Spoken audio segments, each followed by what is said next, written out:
तुम्ही बघत आहात प्रखर न्यूज. प्रत्येक क्षण, प्रत्येक घडामोड तुमच्या सोबत. नाशिक जिल्ह्यातल्या बागलाण तालुक्यात काल झालेल्या भीषण अपघातात जखमी तरुणाचा अखेर उपचार दरम्यान मृत्यू झालाय. या घटनेमुळे परिसरात हळहळ व्यक्त केली जात आहे. बागलाण तालुक्यातील विरगाव शिवारातील तकदीर हॉटेल परिसरात काल झालेल्या अपघातात तरुणाचा अखेर मृत्यू झालाय. श्रीराम बँडची गाडी आणि मोटरसायकल याच्यात हा भीषण अपघात झाला होता. बागलाण तालुक्यातील किकवारी येथील रहिवासी पोपट गणपत शिंदे हा तरुण गंभीर जखमी झाला होता. त्याच्या डोक्याला आणि शिराला गंभीर दुखापत झाली होती.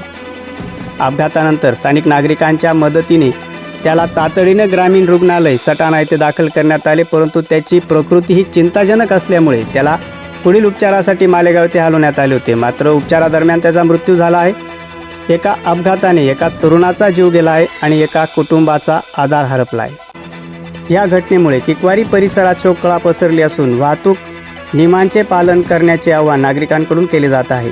प्रखर न्यूजसाठी तुषार रोंदळ, तरसाळी.